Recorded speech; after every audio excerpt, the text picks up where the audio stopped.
কুষ্টিয়ার মিরপুর উপজেলার সাহেবনগর এলাকার খামারি রাকিবুল ইসলাম ২০২৩ সালে মহিষের খামার ছেড়ে শুরু করেন দুম্বা লালন পালন। অল্প সময়ে পান সফলতাও। ৩ বছর আগে মাত্র ২টি দুম্বা দিয়ে রাকিবুল খামার শুরু করলেও এখন তার খামারে রয়েছে ১৫টি দুম্বা। গরু ছাগলের মতো দেশীয় প্রাকৃতিক খাবার খাইয়ে লালন পালন করা হচ্ছে এসব বিদেশি পশু। বড় আকারের বাণিজ্যিকভাবে দুম্বার খামার গড়ে তোলার স্বপ্ন রাকিবুলের। প্রথমে ছাগলের খামার ছিল, ছাগলে অনেক রোগ হয়, দেখতে দেখতে মারা যায়। তারপরে ছিল গরু, প্রায় ১০-১৫ গরু ছিল, গরু অসুখ বিসুখ হয়, ঝামেলা। তারপরে করলাম মহিষের পরিশ্রম বেশি, তার মধ্যে আবার স্টক করলাম ২০২৩ সালে। স্টক করে আমি এক সাইড পড়ে যাই, বেন স্টক করেছিলাম, তবে মহিষ বিক্রি করে দিলাম, কারণ লোক পাওয়া যায় না, পরিশ্রম অনেক। ভাবলাম কী করা যায়, এভাবে বসে তো হবে না।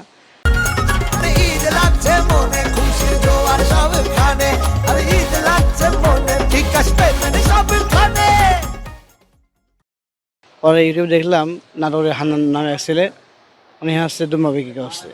তো প্ল্যান করলে আসলে দেখি দুম্বা কিনা যায় কিনা, ওনার কাছে গেলাম, তারপরে 2টা দুম্বা কিনলাম। কেনার পরে নিয়ে আসলাম, 2টা দেখছিলাম 4 লক্ষ টাকা দিয়ে। তারপরে আস্তে আস্তে দেখছি আলহামদুলিল্লাহ অনেক ভালো হচ্ছে, লাভজনক ব্যবসা।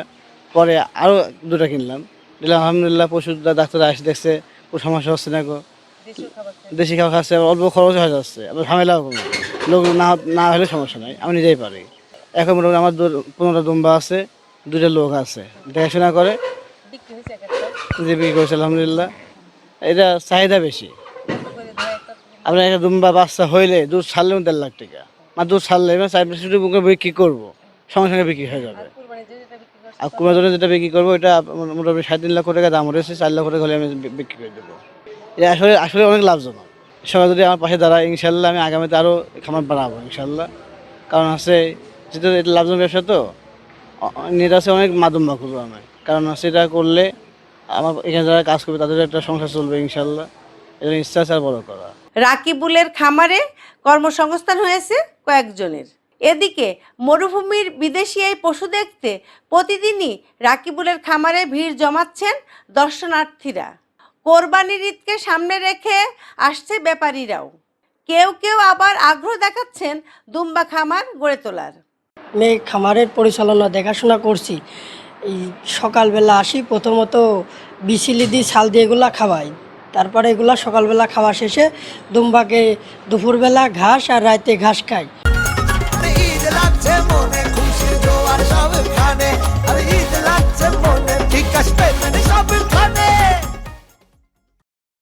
এগুলা খাওয়ার শেষে সারাদিন এগুলা যে খাওয়া চাওয়া করে, খাওয়ার পরে ঘর বাড়ি একটু ধোয়া টোয়া করি। তারপরে দুম্বার দ্বিতীয়ত মনে করেন প্রতি সপ্তাহে শ্যাম্পু দিয়ে দুম্বার ধোয়ানো হয়। তারপরে আপনার 1 মাস 1.5 মাস পরে দুম্বার লোমগুলা কাটা হয়। এতে কোনো সমস্যা না। আমাদের আছে দুম্বার লোম কাটার জন্য বড় মেশিন আছে, ওই মেশিন দিয়ে দুম্বার লোম কাটি। বাইরের দেশের প্রাণী এখন আমাদের বাংলাদেশে লালন পালন নিজে হাতে করছি, নিজের কাছে অনেকটা ভালো লাগছে। প্রথমে তখন হুজুর নিয়ে আসলো, আমি উৎসাহিত হয়ে এখানে আসলাম দেখার জন্য আসলে বিষয়টা এখানে এই জিনিসগুলো হবে কি না। তো পরে 1 মাস পরে দেখলাম যে এদের যে আমাদের এই জায়গার যে পরিবেশ, সেই পরিবেশে এরা খুব সুন্দরভাবে চলাফেরা করছে। সেই ক্ষেত্রে হুজুর আমাকে বলল যে রুমি, এখানে তো চলাফেরা ভালোই করছে, তো এখন কি করা যায়? বললাম হুজুর, যদি আরও কিছু হয় সেই ক্ষেত্রে বড় হলে তো আপনার সুবিধা হবে জিনিসগুলো। এখন মোটামুটি আমি যতদিন আসছি এখানে, আচ্ছা প্রতিদিনই প্রায় দেখি যে সুন্দরভাবে চলাফেরা করে এগুলা। এখানে মানে ছাগলের মতোই, খুব যে সমস্যা হচ্ছে তা না। আর খাওয়ার ঘাস খাচ্ছে রাত্রিবেলা, দুপুরবেলা, আর সকালে ওই যে ভুসি টুসি এইগুলো খাচ্ছে। মরুভূমির দুম্বা আসলে বাংলাদেশে হবে আমরা কল্পনা করতে পারিনি।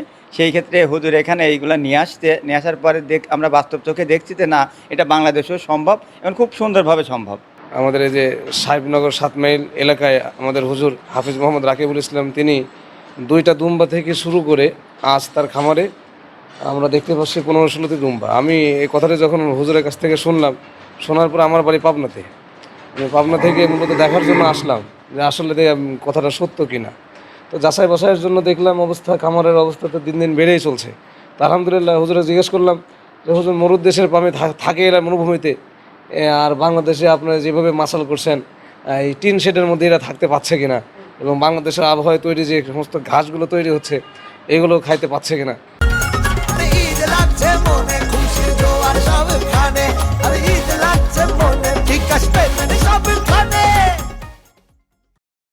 তো মোটামুটি যে পরিবেশ দেখলাম হুজুর যেভাবে বললো এবং যেভাবে নিজে চোখে দেখলাম আর কি, তো মোটামুটি বাংলাদেশের অবস্থা অনুযায়ী বাংলাদেশের ঘাস, বাংলাদেশের ভুসি সমস্ত কিছু এদের মানে অ্যাডজাস্ট হয়ে যাচ্ছে এবং সেইভাবেই দিন দিন এরা বাচ্চাও দিচ্ছে, বড়ও হয়ে যাচ্ছে খুব দ্রুত, কোনো সমস্যা নাই।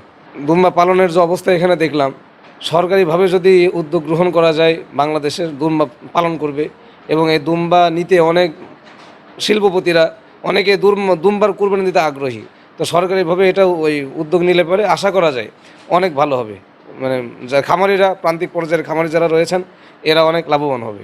মিরপুরের হুজুরের এই খামারে একটা দুম্বা বিক্রি হবে, আমরা কেনার উদ্দেশ্যে আইছি, যদি হয় তো কিনে নিয়ে যাব। দাম 4 লাখ চাইছে, কারণ আমাদের পরিবারটা হলে আমরা নেব। আর এই খামারিকে সব ধরনের সহযোগিতা সহ পরামর্শ দিয়ে পাশে থাকার কথা জানান জেলা প্রাণী সম্পদ কর্মকর্তা। আমরা তাদেরকে তাদের যাবতীয় পরামর্শ প্রদান করছি এবং যেখানে ভ্যাকসিনেশনের প্রয়োজন পড়তেছে আমরা তাদেরকে পরামর্শ দিচ্ছি এবং তাদেরকে আমরা আমাদের সাপ্লাই সাপেক্ষে তা আমরা এগুলো দেওয়ার চেষ্টা করছি।